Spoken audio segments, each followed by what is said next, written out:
Lorsque la Russie a envahi l'Ukraine le 22 février 2022, le monde a regardé avec stupeur alors que la géopolitique mondiale était plongée dans le chaos. Les pays ont réagi rapidement pour tenter de résoudre le conflit, mais le plan ambitieux de Poutine a vite échoué. Il se vantait que l'Ukraine tomberait en 2 semaines.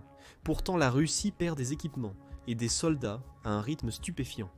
Ce qui devait être une victoire rapide s'est transformé en un désastre lent et écrasant. Alors que Poutine a mal calculé à chaque tournant, l'Ukraine, soutenue par une technologie et une formation occidentale supérieure, a renversé la vapeur, transformant un supposé blitzkrieg en un impitoyable affrontement de guerre de tranchées. Alors que la guerre se prolonge sans fin en vue, une question cruciale se pose avec insistance. Combien de temps la Russie peut-elle encore tenir ? Selon certains, l'armée russe a déjà dépassé un point d'équilibre précaire et est au bord de l'effondrement, tout comme l'ensemble de l'économie russe. Cela est quelque peu contradictoire avec les chiffres officiels qui suggèrent que la Russie a réussi à rassembler plus de 1,3 million de militaires actifs, ce qui en fait la 5e plus grande armée du monde en termes de main-d'œuvre. Comparez cela aux chiffres avancés par le gouvernement russe juste avant le début de l'invasion début 2022.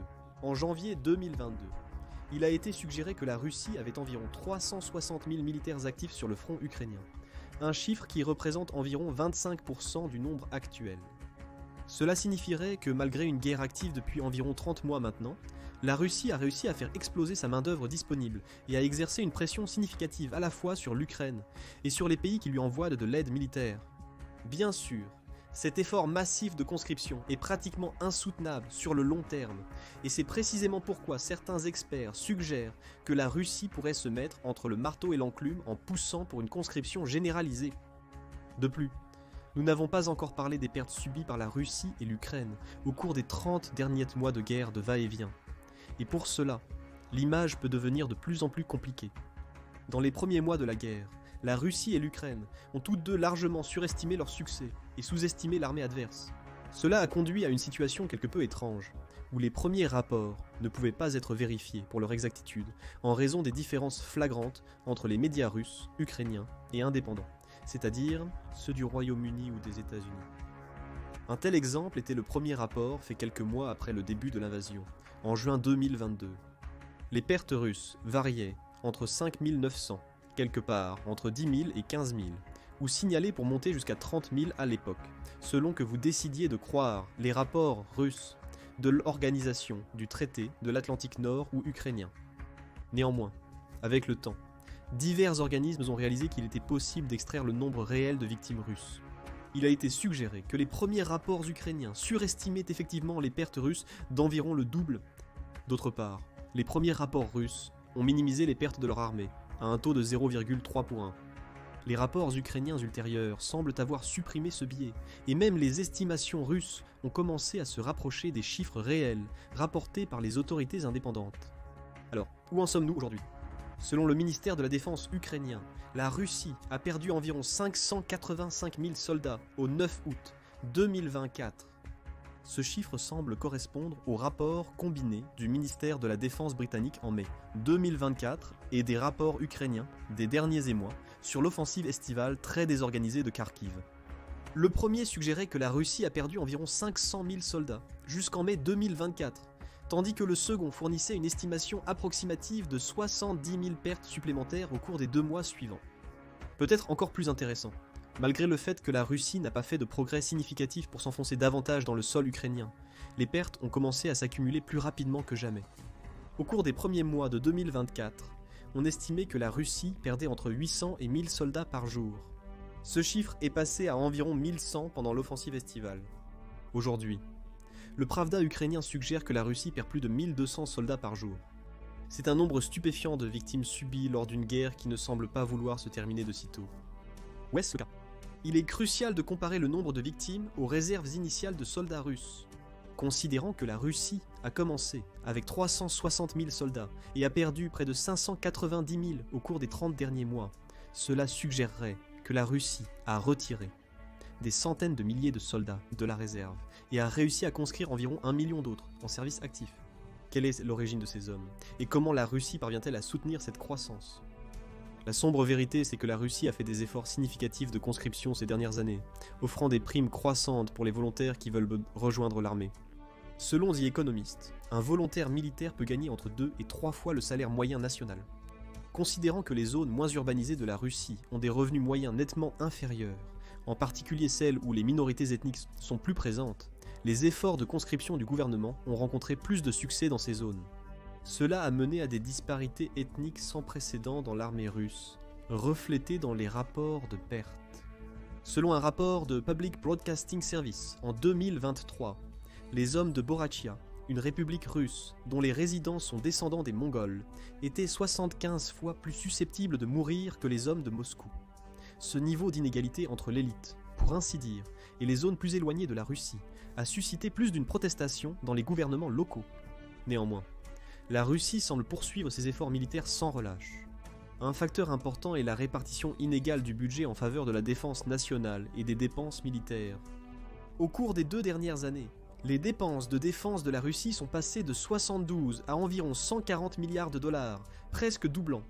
Cela provient du fait que le budget militaire de 2024 représente environ un tiers du budget du gouvernement, un taux pratiquement inégalé dans le monde moderne. On estime que la Russie consacre environ 6% de son produit intérieur brut à la défense et à l'armée, contre 3,5% aux États-Unis, ou 2,7% en moyenne à travers l'organisation du traité de l'Atlantique Nord. Bien sûr, ce n'est que le sommet des incitations économiques que la Russie a créé pour renforcer son armée. Au cours des 2 dernières années, le pays a augmenté le nombre d'employés dans l'industrie militaire de 2,5 à 3 millions. Cela va de pair avec les augmentations générales des niveaux de salaire dans ce secteur, visant à améliorer l'état de l'armée russe et à réduire les revers des campagnes offensives inefficaces. De plus, les tentatives du gouvernement pour former plus de soldats ont donné des efforts surprenants, peut-être en raison de la campagne agressive et des conditions généreuses des contrats militaires, du moins en termes de paiement. En décembre 2023, Poutine a déclaré que l'armée avait recruté 486 000 personnels en 2023. Cela impliquerait que 1500 personnes par jour auraient signé des contrats avec l'armée. Ces chiffres pourraient être exagérés, tout comme beaucoup d'autres similaires concernant les succès russes le sont souvent, et ne reflètent pas avec précision la variété et souvent la nature ad hoc du recrutement militaire russe.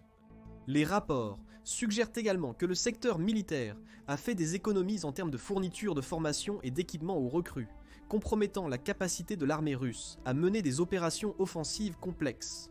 Malgré tout, la Russie semble avoir réussi à contourner en partie les problèmes économiques et démographiques qui toucheraient habituellement un pays engagé dans un conflit militaire majeur. Cela peindrait normalement un avenir sombre pour l'Ukraine. Mais il y a toujours plus à l'histoire, surtout lorsqu'on creuse un peu plus dans les problèmes économiques que la Russie va très probablement rencontrer dans les années à venir. Le principal malaise économique que la Russie a connu ces 2 dernières années et demie est l'augmentation du nombre de sanctions économiques imposées par les États-Unis, que la grande majorité des autres pays respectent. Par exemple, l'Union européenne, autrefois grand importateur de pétrole et gaz russe et partenaire commercial clé, a réduit ses importations de Russie de près de 80%, coupant d'importants flux financiers vers les caisses russes.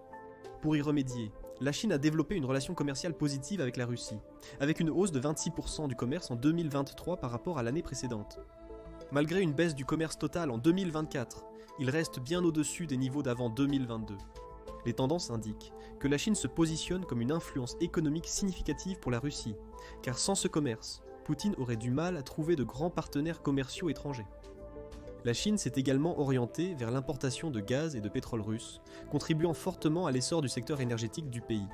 En somme, la Chine est actuellement l'une des principales raisons pour lesquelles la Russie n'a pas pu soutenir économiquement son armée et maintenir son grand nombre de soldats. Cela n'est cependant pas sans conséquences potentielles significatives. Avec l'augmentation du nombre de travailleurs dans l'industrie, notamment la fabrication d'équipements militaires et l'énergie, la Russie aura plus de difficultés à recruter de nouveaux volontaires pour l'armée. Cela est principalement dû à la croissance des secteurs nécessitant les services pour employer davantage de personnes, permettant ainsi de canaliser des fonds vers le gouvernement russe via les impôts. Il y a donc moins de personnes disponibles pour travailler dans d'autres industries, notamment la fabrication et l'agriculture, essentielles pour un pays en guerre active. Tout au long de cette vidéo, nous avons constamment fait référence aux pertes russes en tant que victimes. Ce terme englobe à la fois les soldats, qui ne sont plus aptes au service actif, et les décès. Le nombre réel de décès est beaucoup plus difficile à déterminer, car les médias officiels n'ont pas suivi cette mesure avec une précision significative. Il n'y avait que quelques médias indépendants, qui ont assumé cette responsabilité, y compris Mediazona de Russie et Medusa de Lettonie. Selon le dernier rapport disponible de Mediazona, qui a été fait au début de 2024, soit environ 24 mois après l'invasion, le bilan total des morts de l'armée russe est d'environ 50 000. De plus, le rapport suggère que le nombre de décès a augmenté de 25% entre 2023 et 2022. Cela signifierait que les futures offensives russes augmenteraient probablement le nombre de victimes. Cela ne devrait pas être une surprise particulière lorsque nous revenons au fait que l'armée russe a pratiquement épuisé son armée initiale. Ainsi, les efforts du gouvernement pour renforcer l'armée ont remplacé les soldats expérimentés et formés dans les exercices officiels par des volontaires issus de la population générale, des réservistes et même des prisonniers. Ceci est soutenu par le fait que les médias officiels en 2023 ont commencé à trouver de moins en moins de victimes parmi l'armée russe et les groupes de mercenaires de Wagner, surtout pour les soldats dans les tranches d'âge qui correspondent le plus à un service militaire actif. Prenons le chiffre de 50 000 morts du rapport précédent à sa juste valeur, et tenons compte d'un autre semestre de guerre active, comme la valeur moyenne des chiffres de l'année dernière. Cela impliquerait que le bilan des morts russes en août 2024 est entre 60 000 et 63 000 soldats. Cependant, un rapport de la British Broadcasting Corporation Russie en juin 2024 a suggéré que le nombre total réel de morts pourrait être jusqu'à 2 fois plus élevé, soit environ 130 000 personnes. Comparé au nombre de victimes, qui était précédemment estimé à environ 585 000, cela laisse entre 450 000 et 520 000 personnes qui sont en vie, mais ne sont plus aptes au service actif. Que s'est-il passé pour ces demi-millions de personnes? Il y a quelques scénarios. Certains soldats capturés par les forces ukrainiennes sont soit gardés comme prisonniers de guerre, soit échangés avec la Russie contre des soldats ukrainiens. Leur faible nombre n'a pas d'impact immédiat sur l'économie ou les tactiques russes, malgré les pertes minimes qu'ils représentent. Cependant, ils peuvent affecter le moral général des Russes. Des médias occidentaux ont interviewé des soldats russes capturés. Leurs témoignages suggèrent que l'état actuel de l'armée russe est généralement sombre, le gouvernement russe étant désespéré de pousser plus de personnes vers le front ukrainien. Tous les médias occidentaux ne sont pas disponibles en Russie, le gouvernement essayant de maintenir un monopole sur les médias d'État officiels et de créer une idée plus positive de l'évolution de la guerre. Mais ces histoires, qui s'échappent, peuvent dissuader les recrues potentielles de se porter volontaires au front, uniquement pour les salaires plus élevés promis par le gouvernement. Les plus grandes victimes sont les personnes trop blessées pour retourner au front, qui pourraient avoir besoin de plusieurs années pour se rétablir, selon l'ampleur des blessures. De plus, ils pourraient devenir inaptes au travail. Cela peut ne pas sembler grand-chose, mais cela peut avoir de graves conséquences négatives pour l'économie russe. Les soldats là blessés, ne pouvant plus travailler, une partie de la population active ne l'est pas. Ils reçoivent probablement une aide financière du gouvernement et doivent être pris en charge par leur famille. C'est important car cette aide est gaspillée, considérant qu'un tiers du budget gouvernemental est déjà drainé dans la défense nationale et l'armée. Les pertes russes ne sont pas seulement des dépenses passées inutiles, mais elles entravent activement l'économie du pays, en mettant une pression pour soutenir les soldats là blessés. Nous avons discuté de l'impact des soldats russes sur l'économie du pays, mais un autre facteur en jeu pourrait être encore plus préoccupant. Démographie. La tranche d'âge pour l'armée russe n'est pas particulièrement étroite, entre 18 et 30 ans, mais ce n'est qu'une partie de la population masculine totale. D'après le rapport de l'Organisation des Nations Unies sur les perspectives de la population mondiale de 2019, il y avait environ 14,2 millions d'hommes russes âgés de 20 à 34 ans. Pour simplifier, considérons que ces tranches d'âge correspondent approximativement à la tranche d'âge militaire active et que les tendances peuvent être considérées comme identiques. Le même rapport suggérait que la Russie a réduit son taux de fécondité à un anémique 1,2 enfants par femme entre 1999 et 2001. Les enfants nés durant cette période constituent le pic démographique de la tranche d'âge militaire adéquate. De plus, le rapport suggérait que la Russie aurait environ 12 millions d'hommes mobilisables d'ici 2025, soit environ 20% de moins qu'en 2019. L'une des principales figures présentées dans le rapport a également déclaré que le taux de militarisation actuel de la Russie est de 6,31% de tous les hommes disponibles dans la tranche d'âge. Le rapport indiquait que la Russie devrait bientôt puiser dans sa réserve limitée de jeunes hommes pour maintenir son armée. Le taux de militarisation pour 2025 était prévu pour être plus proche de 7,8% en 2030. Ces chiffres seraient parmi les taux de militarisation les plus élevés au monde. Cela impliquerait que la Russie alloue déjà une part significative de son budget à la défense et à l'armée, et aurait besoin d'un apport constant d'immigrants pour compenser les nationaux servant dans l'armée. Puis la coronavirus disease, 19 est arrivée. Selon le rapport, en 2021, le pays a perdu 800 000 personnes à cause de la pandémie. Certes, la pandémie a fait grimper la mortalité chez les personnes moins concernées par les mesures évoquées dans la vidéo. Néanmoins, le pays a subi de lourdes pertes et le renouvellement générationnel de la population active s'est accéléré. Les emplois des personnes décédées durant la pandémie sont désormais occupés par des individus potentiellement en âge de servir dans l'armée. Puis la Russie a envahi l'Ukraine en 2022. Les chiffres sur la militarisation du rapport de l'Organisation des Nations Unies de 2019 devenaient déjà obsolètes à cause de la pandémie.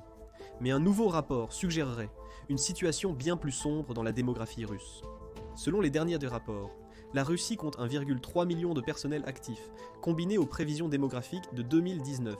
Cela signifierait un taux de militarisation stupéfiant de 11,6% pour les 18 à 30 ans. Il est peu probable que le chiffre réel soit aussi élevé, car le nombre de personnels actifs inclut plus que les soldats. Cependant, il est probable que le chiffre approche rapidement des deux chiffres. La seule chose que ce chiffre ne prend toujours pas en compte, ce sont les Russes qui ont également quitté le pays à la suite de l'invasion.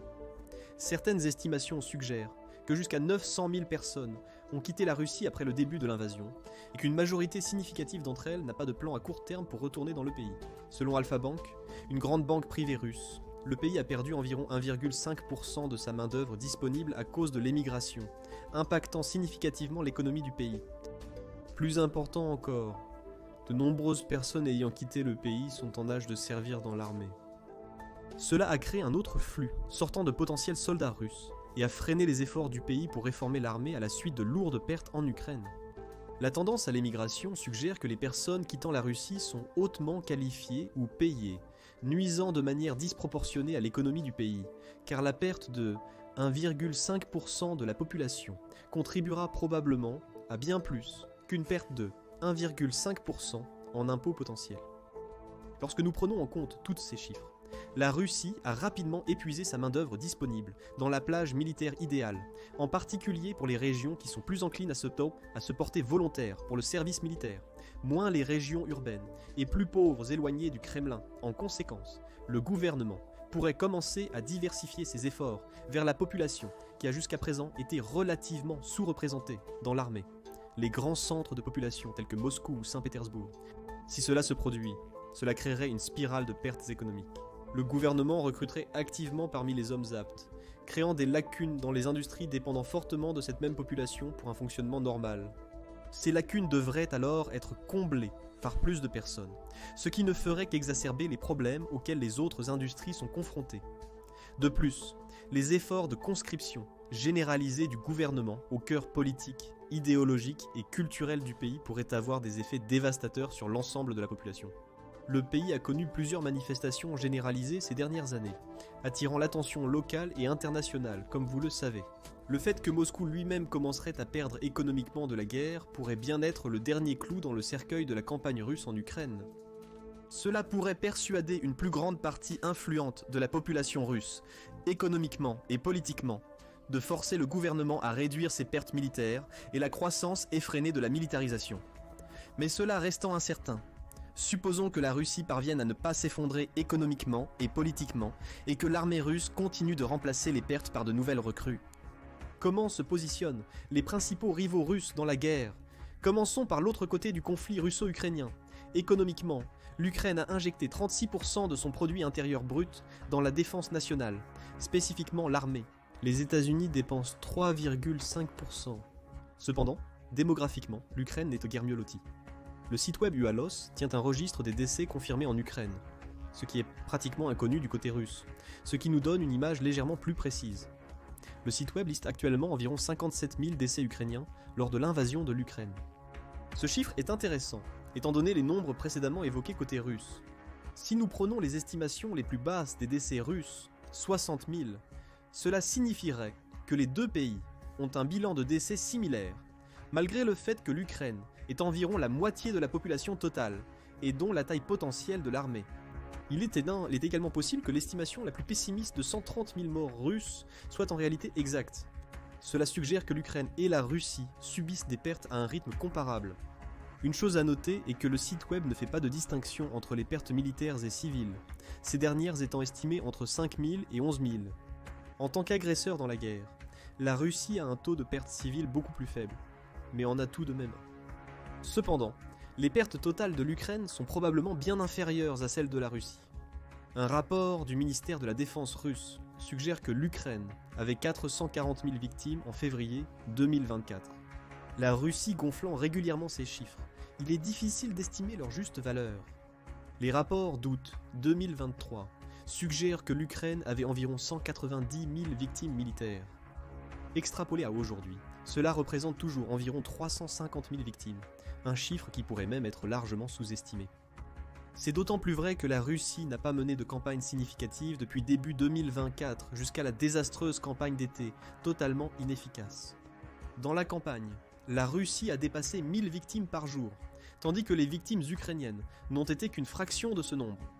L'écart s'explique probablement par l'envoi réussi par les États-Unis du dernier tour d'aide financière et militaire, début 2024, comprenant principalement de l'artillerie à longue portée, offrant à l'Ukraine une plus grande portée en Russie. La portée permet aux forces ukrainiennes d'affaiblir les troupes russes avant qu'elles ne puissent utiliser les fortifications existantes. La Russie remplace les recrues mortes par de nouvelles encore moins expérimentées, sans avoir le temps de les former correctement.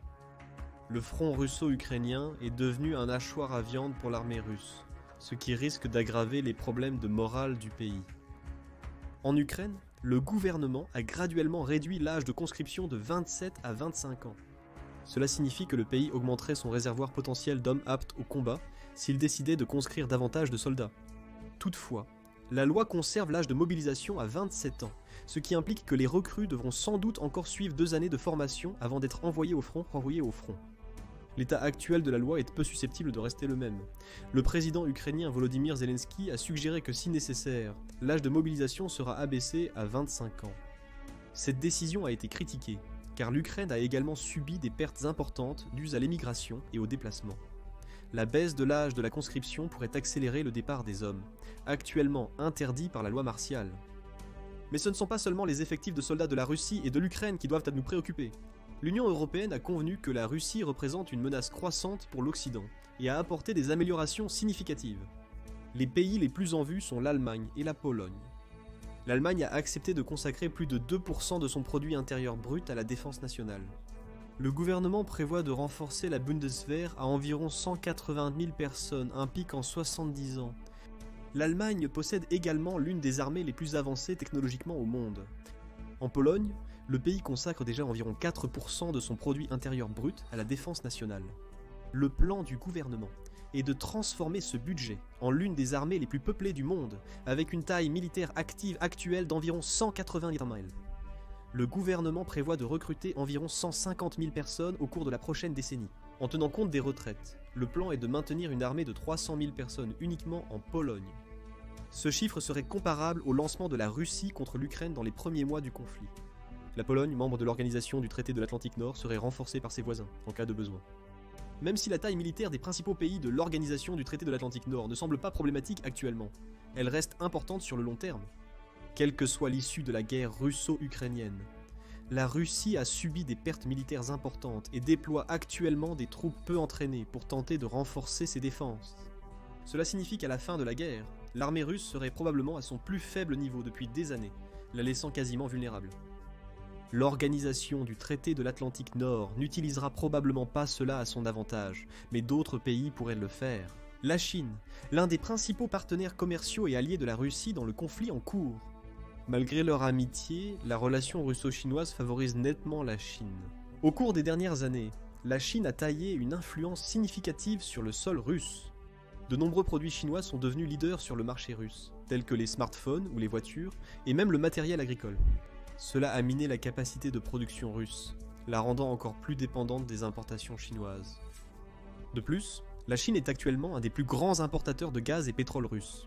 Néanmoins, la Chine a des ambitions pour améliorer son réseau commercial terrestre, principalement via l'initiative Ceinture et Route, Belt and Road Initiative. L'initiative Ceinture et Route vise à connecter la Chine au Moyen-Orient via l'Asie centrale. Cela permettrait à la Chine de contourner la Russie au nord et les États-Unis. L'étranglement sur le détroit de Malacca, au sud, point de route commerciale maritime crucial pour le pays. Si la Chine établit une connexion stable avec le Moyen-Orient, elle pourrait facilement s'approvisionner en gaz et en pétrole sans dépendre des voies maritimes. Cela la rendrait moins dépendante et craintive des contre-mesures américaines. La Sibérie et l'Extrême-Orient russe sont sous-exploités à cause de leur éloignement de Moscou, ce qui revêt une importance stratégique pour le pays. La Sibérie contient d'immenses dépôts de minéraux, de bois et même d'eau potable, puisque le lac Baïkal est le lac d'eau douce le plus volumineux du monde, et la Chine et la Russie ont déjà des litiges territoriaux concernant la région de la Mandchourie extérieure, qui était un territoire chinois avant les guerres de l'opium au XIXe siècle. Si la Chine réduit sa dépendance au gaz russe et réalise l'initiative Ceinture et Route, elle pourrait potentiellement envahir la Russie pour s'emparer de ses précieuses ressources territoriales. Dans son état affaibli actuel, la Russie serait une proie facile. Bien que spéculatifs, les récentes actions de la Chine suggèrent que des actions hostiles contre un autre pays, que ce soit la Russie ou un autre, sont plus une question de quand que de si. Dans cette perspective, la puissance militaire russe pourrait actuellement croître, mais elle se développe dans un état tel qu'elle a peut-être déjà dépassé le seuil de durabilité. Si Poutine ne met pas fin à la guerre en Ukraine, quelqu'un pourrait venir et y mettre fin pour lui. Mais qu'en pensez-vous? Est-ce que les progrès militaires actuels de la Russie signifient qu'elle pourrait gagner l'Ukraine dans un avenir relativement proche? Laissez vos commentaires ci-dessous et merci de regarder.